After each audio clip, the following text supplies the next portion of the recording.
প্রিয় দর্শক, সাজ্জাদ কাদেরের প্রীতি এবং শুভেচ্ছা নিন। এই মুহূর্তে আপনাদের সামনে আবারও পাক ভারত প্রসঙ্গে কথা বলতে এসেছি। বুধবার দেশ জুড়ে বেসামরিক মহড়ায় যাচ্ছে ভারত। এই প্রসঙ্গটা নিয়ে আপনাদের সামনে কথা বলবো। আপনারা জানেন যে ভারত শাসিত জম্মু কাশ্মীরের পহেলগাঁও হামলার ইতিমধ্যে 2 সপ্তাহ চলছে। আজকে পুরোপুরি 14 দিন। 22 এপ্রিল হামলাটি হয়েছিল, আজকে 6 মে, সেই হিসেবে 2 সপ্তাহ। এই 2 সপ্তাহে দুদেশের অবরোধ, পাল্টাপাল্টি অবরোধ, দুদেশের সামরিক নানা রকম ব্যবস্থা, আপনারা সংবাদ মাধ্যমের কল্যাণে খবর পাচ্ছেন। পাকিস্তান থেকে নানা রকম উস্কানি, সেই উস্কানির বিরুদ্ধে ভারত নানা রকম ব্যবস্থা নিয়েছে। পাকিস্তান জাতিসংঘে অভিযোগ করেছিল, কিন্তু জাতিসংঘের নিরাপত্তা পরিষদ উল্টো পাকিস্তানকেই দুষছে এই ঘটনার জন্য। এদিকে পাক প্রতিরক্ষা মন্ত্রী খাজা আসিফ বলেছেন যে যে কোনো সময় ভারত হামলা চালাতে পারে। গতকালকে আবার পাকিস্তান ব্যালিস্টিক মিসাইলের পর এবার দূরপাল্লা ক্ষেপণাস্ত্র পরীক্ষার দাবি করলো, সফল পরীক্ষা হয়েছে সেই দাবি করলো। এসব উস্কানিতে ভারত পাকিস্তান যুদ্ধটা থামছে বা থামবে এটি এখনো পর্যন্ত নিশ্চিত হওয়া যায় না। বিশেষ করে গতকালকে ভারতের কিছু পদক্ষেপের ঘোষণা যুদ্ধটাকে আরো বেশি ঘনিয়ে দিল। যেমন গতকালকে ভারতের কেন্দ্রীয় স্বরাষ্ট্রমন্ত্রী অমিত শাহ ঘোষণা করেছিলেন যে যুদ্ধ পরিস্থিতি তৈরি হলে কি করতে হবে। আগামীকাল 7 মে বুধবার দেশ জুড়ে সাধারণ মানুষকে যুদ্ধের জন্য সচেতন করতে তার একটি বেসামরিক মহড়া হবে। দেশের 27টি রাজ্য এবং 8টি কেন্দ্র শাসিত অঞ্চলের মোট 259টি জায়গায় এই মহড়ার নির্দেশিকা দিয়েছে স্বরাষ্ট্র মন্ত্রক। এর মধ্যে পশ্চিমবাংলার 23টি জেলার 31টি জায়গায় এই মহড়া হবে। নির্দেশনায় যেগুলো দেখা যাচ্ছে সেগুলো আসলে যুদ্ধের আগে একটি দেশ যে প্রস্তুতিগুলো নেয় সেই প্রস্তুতিতেই ভারতের সামরিক বাহিনী 3 বাহিনী সামরিক অভ্যন্তরীণ প্রস্তুতি তো নিচ্ছেই, সাথে বেসামরিক সেদেশের জনগণ, সেদেশের নাগরিককেও প্রস্তুত করবার উদ্যোগ নিয়েছে। স্বরাষ্ট্র মন্ত্রকের নির্দেশনায় শত্রুপক্ষের বিমান হানার সময় কি করতে হবে সেই বিষয়ে সাধারণ প্রশিক্ষণ দিতে বলা হয়েছে। তাছাড়া যুদ্ধের সময় স্টুডেন্টদের কি ভূমিকা হবে, রাজ্যগুলির সিভিল ডিফেন্সকে উদ্ধার কাজ সংক্রান্ত মহড়া দিতে বলা হয়েছে।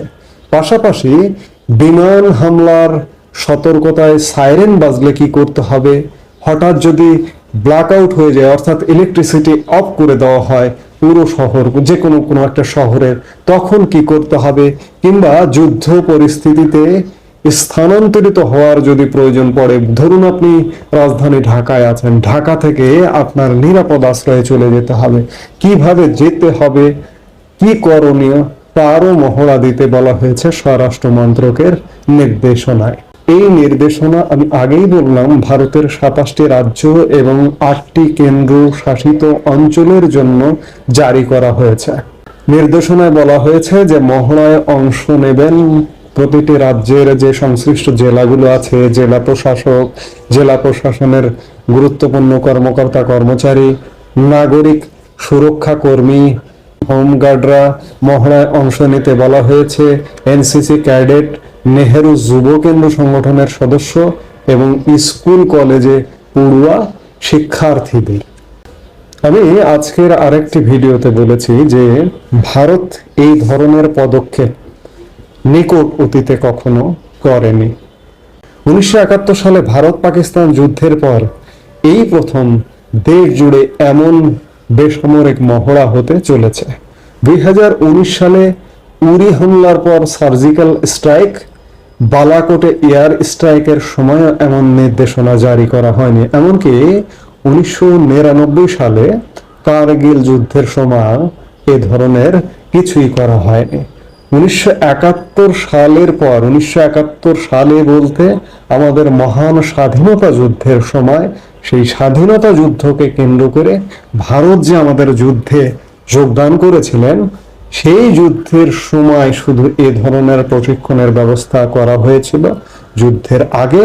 কিন্তু আজকে 1971-এর পর ঠিক 54 বছর পর 2025-এ এসে সাধারণ জনতার জন্য বেসামরিক মহড়ার জন্য নির্দেশিকা জারি করা হয়েছে।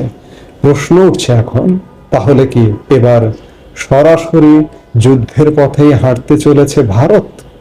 হয়তোবা তাই, কারণ প্রস্তুতি যেমনটা দেখা যাচ্ছে, আমরা যতই বলি না কেন আমরা যুদ্ধ চাই না, আমরা শান্তি চাই, আমরা ভাবছি যে আমাদের কূটনীতি যুদ্ধ থামিয়ে দেবে, বিশ্ব কূটনীতি যুদ্ধ থামিয়ে দেবে, কিন্তু এখন পর্যন্ত কোনো লক্ষণ দেখা যাচ্ছে না।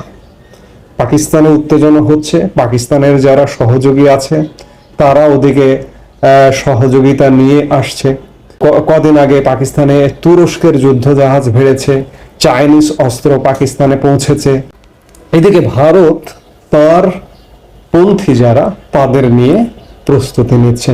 ইতিমধ্যে আপনারা জানেন রাশিয়ার প্রেসিডেন্ট ভ্লাদিমির পুতিন নরেন্দ্র মোদীকে ফোন করেছেন এবং ফোন করে ভারতের পক্ষে থাকবার সমর্থন দিয়েছেন। আর অন্যদিকে নানা কূটনৈতিক তৎপরতা চলছে, সামরিক প্রস্তুতি চলছে এবং বেসামরিক নাগরিকদের পর্যন্ত যুদ্ধকালীন সময়ে কি করতে হবে ট্রেনিং দেওয়া হচ্ছে। এর অর্থ আমি এটা যুদ্ধের গন্ধ পাচ্ছি। আমি যতই বলি না কেন আমি শান্তির মানুষ, আমি শান্তি চাই, কিন্তু শান্তি মনে হয় বজায় থাকছে না।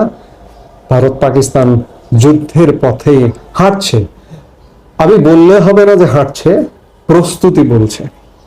প্রস্তুতির যে ফ্লেভার পাওয়া যাচ্ছে সেই ফ্লেভার বলছে যে যুদ্ধের দিকেই হাঁটছে দুদেশ।